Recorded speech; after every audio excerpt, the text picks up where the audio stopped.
एक बच्ची के साथ हुई एक छोटी सी शरारत ने उसके पूरे परिवार को एक ऐसी अघोरी शक्ति की गिरफ्त में डाल दिया जिससे बचने का एकमात्र रास्ता था अपना सब कुछ छोड़कर हमेशा के लिए भाग जाना और उस रहस्य को कभी न छेड़ने की कसम खाना।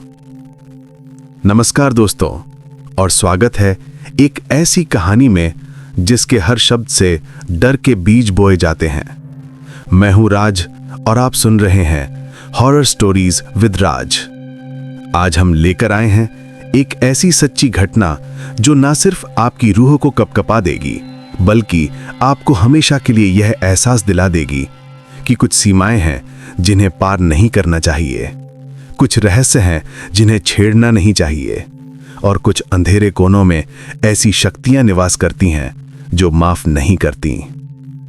आज की कहानी की शुरुआत होती है छत्तीसगढ़ के एक छोटे से गांव से, जहां 12 साल की एक मासूम बच्ची पूजा अपने भाई बहन के साथ एक छोटी सी शरारत करती है, लेकिन उस शरारत की कीमत उसके पूरे परिवार को ऐसी चुकानी पड़ती है जिसकी कल्पना भी नहीं की जा सकती। ये कहानी है एक प्राचीन तालाब की, एक शमशान घाट की और एक अघोरी शक्ति की जो मानव भस्म की भूखी थी।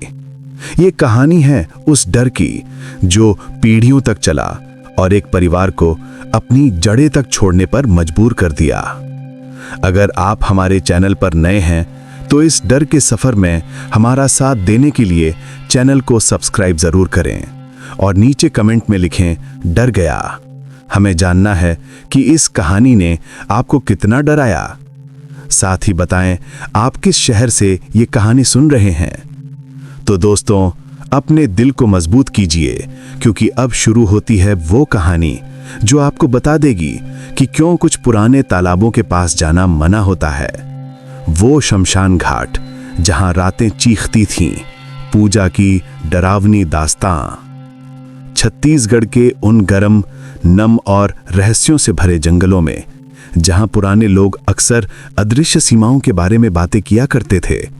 बाग भरा इलाके के एक सुनसान गांव में रामलाल का परिवार अपनी सादगी भरी जिंदगी जी रहा था, लेकिन इस सादगी के पीछे छिपा था एक डर, एक अनकहा अनजाना भय जो पीढ़ियों से चला आ रहा था और जिसकी जड़ें गांव से कुछ ही दूर स्थित एक प्राचीन तालाब और उससे सटे शमशान घाट में थीं। ये कहानी उसी डर की है जो एक दिन सिर्फ एक किस्सा ना रहकर उनकी जिंदगी का सबसे भयावह सच बन गया। गांव का नाम कोई नहीं जानता, या शायद जानने वालों ने जानबूझकर उसे भुला दिया है। ये गांव हरियाली से घिरा था, लेकिन इसकी खुशहाली के बीच एक अजीब सी खामोशी हमेशा मौजूद रहती थी। बच्चे शाम ढलने से पहले ही घर लौट आते, कुत्ते रात में किसी खास दिशा की ओर भौंकने से कतराते और बुजुर्ग अक्सर पश्चिम दिशा में स्थित उस पुराने तालाब की ओर देखकर सिर हिलाते रहते। रामलाल का परिवार इसी गांव की धड़कन था। रामलाल खुद मेहनती किसान थे। उनकी पत्नी सुशीला घर और 3 बच्चों 12 साल की पूजा, 10 साल के सत्यम और 8 साल की चंदा की दुनिया संभालती थीं। रामलाल के माता पिता दादा जगन्नाथ और दादी कमला देवी भी उनके साथ रहते थे। दादा जगन्नाथ गांव के सबसे बुजुर्ग और सम्मानित व्यक्तियों में से एक थे, जिनकी आंखों में अनगिनत किस्सों और गहरे रहस्यों की चमक थी। परिवार में एक अटल नियम था, बच्चे गांव की पश्चिम सीमा के आम के बगीचे से आगे नहीं जाएंगे। इस नियम के पीछे का कारण कभी स्पष्ट नहीं किया गया, बस इतना कहा जाता कि वो इलाका सुरक्षित नहीं है। पूजा, जो स्वभाव से जिज्ञासु और साहसी थी, अक्सर अपनी खिड़की से दूर उस तरफ देखा करती जहां आम के पेड़ों के पार एक झिलमिलाती सतह दिखाई देती, वो तालाब। उसके मन में तरह तरह के सवाल उठते, लेकिन दादा जगन्नाथ का गंभीर चेहरा देखकर वो चुप हो जाती। सन 1995 की गर्मियों की एक दोपहर, जब सूरज आग बरसा रहा था और हवा में लू के थपेड़े चल रहे थे, तीनों भाई बहन घर की चारदीवारी से बेहद बेचैन हो उठे। आखिरकार उन्होंने रामलाल से आम के बगीचे जाने की जिद पकड़ ली। बहुत मनाने के बाद रामलाल ने हाँ तो कर दी, लेकिन सख्त हिदायत दी, सीधे बगीचे जाना और सीधे लौट आना। उस पुराने तालाब की तरफ भटकना तक मत। याद रखना, यह सिर्फ एक चेतावनी नहीं, एक आदेश है। तीनों बच्चे खुशी खुशी अपनी पुरानी साइकिलों पर सवार होकर निकल पड़े। बगीचे में उन्होंने खूब मस्ती की, कच्चे आम तोड़े, लुक्का छिपी खेली और आजाद हवा में सांस लिए। लेकिन जैसे जैसे दोपहर ढलने लगी, पूजा की नजर फिर से दूर उस झिलमिलाती सतह पर पड़ी। एक आंतरिक आवाज, एक अदम्य जिज्ञासा ने उसे विवश कर दिया। चलो न बस एक झलक देख आएं। कोई नहीं देखेगा, बस 5 मिनट। सत्यम हिचकिचाया, लेकिन बहन के उत्साह के आगे झुक गया। छोटी चंदा भी साथ हो ली। यही वो पल था जिसने न सिर्फ उनकी बल्कि उनके पूरे परिवार की नीति बदल गई। तालाब उनकी कल्पना से भी ज्यादा विशाल और डरावना था। पानी का रंग काला हरा था, जैसे उसकी गहराई में कोई अंधेरा राज दबा हो। चारों तरफ सन्नाटा छाया हुआ था। सिर्फ झींगरों की आवाज और कभी कभार पानी में कुछ हलचल की आवाज आती थी। वे बगीचे में खेलकर थक चुके थे, इसलिए तालाब के किनारे खड़े एक विशालकाय और पुराने बरगद के पेड़ की छांव में बैठ गए। पूजा बैठे बैठे बोर हो रही थी। उसने एक चपटा पत्थर उठाया और तालाब में छल्ले बनाने लगी। फिर उसकी नजर पेड़ की एक ऊंची डाल पर लगे एक अजीब बैंगनी रंग के फल पर पड़ी, जो उसने पहले कभी नहीं देखा था। शरारतवश उसने पत्थर उस फल की ओर उछाल दिया। पत्थर फल से चूक कर पेड़ के पीछे जा लगा और फिर एक करकंप देने वाली, मानवीय ना लगने वाली चीख ने हवा को चीर दिया। आह! किसने मारा? पेड़ के पीछे से निकली वो आकृति आज भी परिवार की सामूहिक स्मृति में एक कोड़ की तरह चिपकी हुई है। लंबा, कंकाल सा दुबला शरीर, काले उलझे जटाजूट जैसे बाल जो कंधों से नीचे लटक रहे थे, गहरे काले मैले कुचले कपड़े, और सबसे भयानक, उसके चेहरे पर बनी वो अप्राकृतिक शांति और आंखें पूरी तरह सफेद, जिनमें पुतली महज एक काला बिंदु भर थी। वो आकृति बिना कुछ बोले सीधे पूजा की ओर बढ़ी। उसके कदमों में कोई जल्दबाजी नहीं थी, मानो वो समय से परे हो। पूजा गिड़गिड़ाई, अंकल माफ कर दीजिए, गलती से। लेकिन वो रुका नहीं। उसने अपना पतला हड्डीदार हाथ बढ़ाया और पूजा के सिर की एक लट को जड़ से पकड़कर इतनी बेदर्दी से खींचा कि पूजा के सिर की त्वचा सी चटक गई। एक तीखी चीख निकली। उस आकृति ने बस इतना ही किया। वो वहीं खड़ा रहा, अपनी सफेद आंखों से पूजा को घूरता हुआ, मानो कुछ याद कर रहा हो या उसमें कुछ पढ़ रहा हो। डर के मारे अधमरे तीनों बच्चे साइकिलों पर भाग खड़े हुए। पूजा के सिर में जहां बाल खींचे थे वहां एक जलन थी, मानो कोई जहरीला कीड़ा काट गया हो। उस दिन के बाद पूजा वो पूजा नहीं रही। पहले तो वो चुपचाप रहने लगी, फिर रातों में अजीब व्यवहार शुरू हुआ। हर रात करीब 1:30-2 बजे वो अपने बिस्तर से उठती, घर का दरवाजा खोलकर बाहर निकल जाती और सुबह होने से ठीक पहले लौट आती। शुरुआत में परिवार ने सोचा कि शायद नींद में चलने की बीमारी है, लेकिन जब सत्यम और फिर माता पिता ने भी उसे देखा तो पता चला कि मामला कुछ और ही है। उसकी चाल रोबोट जैसी, आंखें खुली पर नजरें खाली और मुंह व हाथों पर काली राख जैसा कुछ लगा होता था। उसके शरीर से एक बासी सड़े हुए मांस और मिट्टी जैसी दुर्गंध आने लगी। जब पूछताछ की जाती तो वो या तो चुप रहती या गुस्से में भभक उठती। मुझे सोने दो। उसके शारीरिक और मानसिक स्वास्थ्य में तेजी से गिरावट आने लगी। आंखों के नीचे गहरे काले घेरे, चेहरे पर रंगत न रहना और एक अजीब सी ठंडक उसके आसपास हमेशा महसूस होती। एक रात पूरे परिवार ने जागकर पीछा करने का फैसला किया। पूजा उठी, दरवाजा खोला और सीधे उसी पुराने रास्ते पर चल पड़ी। परिवार ने चुपचाप पीछा किया। वो आम के बागीचे से गुजरी, तालाब के किनारे चली, उसी बरगद के पेड़ के पास से निकली और एक संकरी पगडंडी पर मुड़ गई जो एक उपेक्षित पुराने शमशान घाट में जाकर खत्म होती थी। शमशान घाट में एक ताजा चिता की राख ठंडी पड़ रही थी। वहां पहले से ही एक काले कपड़े में लिपटी हुई एक आकृति बैठी हुई थी। पूजा सीधे उसके पास जाकर बैठ गई और बिना किसी हिचकिचाहट के चिता की राख उठा उठाकर खाने लगी। यह दृश्य इतना भयानक था कि सुशीला मूर्छित होने के कगार पर आ गईं। दादा जगन्नाथ ने हिम्मत बटोरी और पूजा का हाथ पकड़कर उसे खींचा। जैसे ही उन्होंने छुआ, वो काले कपड़े वाली आकृति बिजली की गति से उछली और तालाब की ओर भागी। उसकी रफ्तार इंसानी नहीं लग रही थी।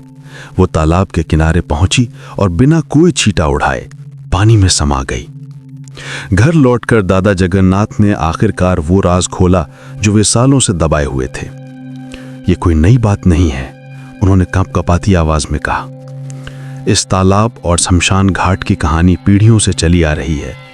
कहा जाता है कि सैकड़ों साल पहले यहाँ पर एक अघोरी साधु ने अमरत्व पाने की साधना की थी, लेकिन साधना के दौरान ही उसकी मृत्यु हो गई।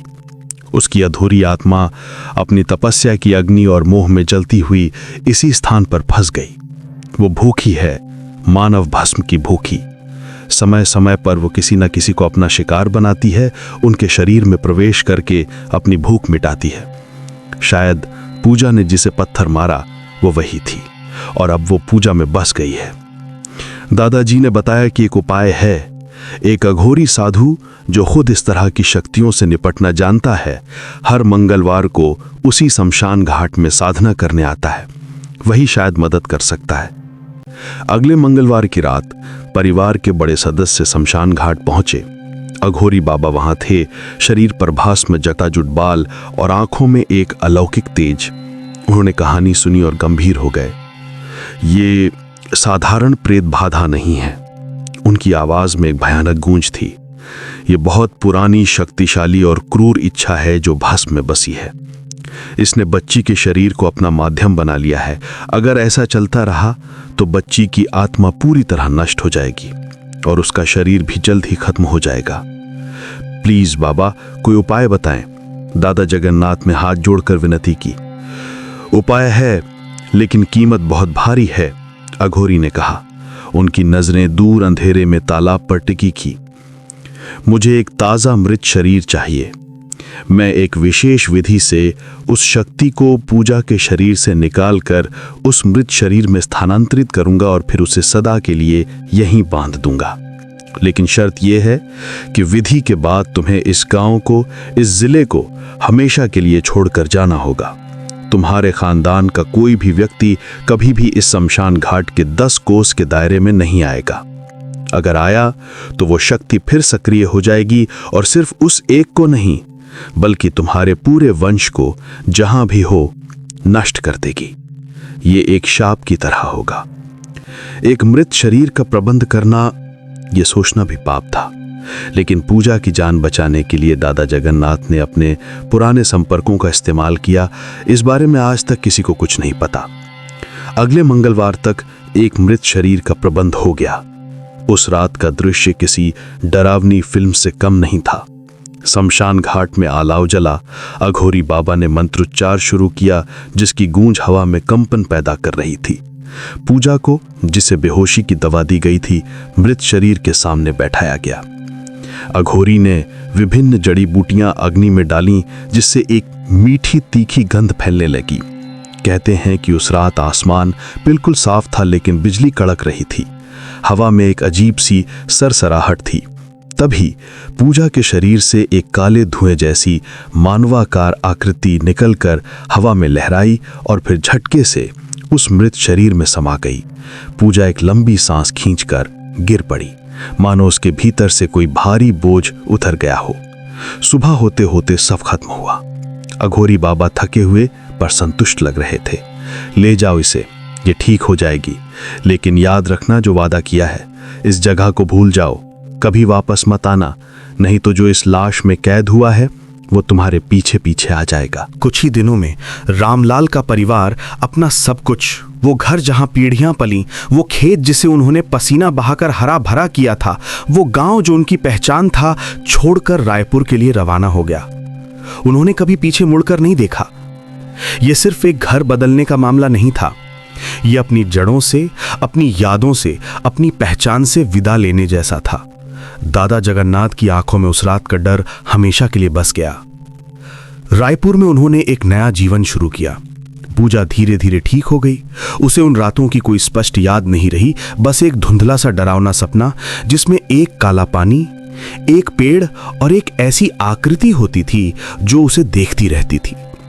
लेकिन उसकी आंखों में कभी कभी वही खालीपन लौट आता, खासकर मंगलवार की रातों में। साल बीत गए, पूजा की शादी हो गई, उसके अपने बच्चे हुए। सत्यम और चंदा ने भी अपना जीवन बसा लिया। लेकिन उनके परिवार में एक अनकहा लेकिन पत्थर की लकीर जैसा स्पष्ट नियम बन गया। कभी भी उस गांव का नाम नहीं लेना, ना ही कभी बागभरा इलाके की तरफ जाना, ना ही किसी से पुराने गांव के बारे में पूछताछ करना।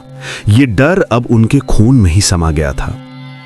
जब भी कोई बच्चा जिज्ञासावश पूछता, नाना हमारा पुराना घर कहां था, तो जवाब हमेशा एक ही होता, एक गंभीर चेहरा, एक सिर का हिलना और ये शब्द, वो जगह अब हमारी नहीं है, उसे भूल जाओ। ये कहानी मुझे सलीम ने सुनाई, जो पूजा का भांजा है। उसने कहा, मामा अर्थात सत्यम आज भी रात में चौंक कर उठ बैठते हैं। मौसी अर्थात पूजा को मंगलवार की रातें अभी भी बेचैन कर देती हैं। दादा जगन्नाथ तो अपनी मृत्यु से पहले तक उस रात के बारे में किसी से कुछ नहीं बोले। उनके आखिरी शब्द थे, उस तालाब को कभी मत ढूंढना, वो सिर्फ पानी नहीं बल्कि एक दरवाजा है और वो दरवाजा बंद ही रहना चाहिए। क्या वो अघोरी शक्ति अब भी वहां है? क्या वो उस मृत शरीर में कैद है या फिर से तालाब के काले पानी में लौट गई है?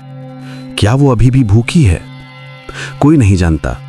लेकिन ये कहानी सिर्फ एक भूतिया किस्सा नहीं है, ये एक चेतावनी है उन सीमाओं के बारे में जिन्हें मनुष्य को नहीं लांघना चाहिए, उन रहस्यों के बारे में जिन्हें अनसुलझा छोड़ देना ही बुद्धिमानी है, और उस भयानक कीमत के बारे में जो कभी कभी जिज्ञासा या एक छोटी सी गलती के लिए चुकानी पड़ती है।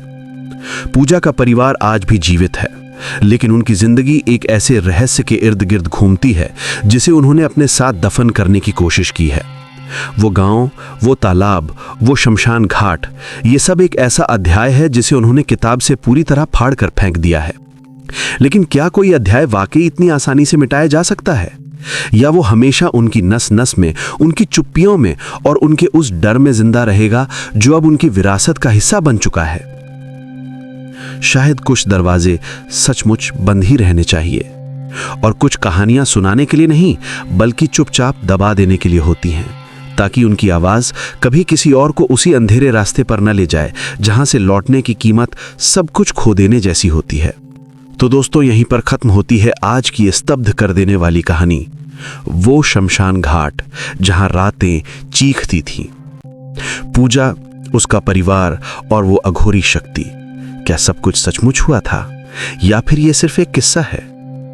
आज भी उस गांव का नाम कोई नहीं जानता, उस तालाब का रहस्य कोई नहीं जानता, लेकिन एक बात पक्की है, पूजा का परिवार आज भी उस रात के साये में जी रहा है, और उनके खून में वो डर बसा हुआ है कि कहीं उनकी कोई भी नस्ल उस शमशान घाट के 10 कोस के भीतर न चली जाए।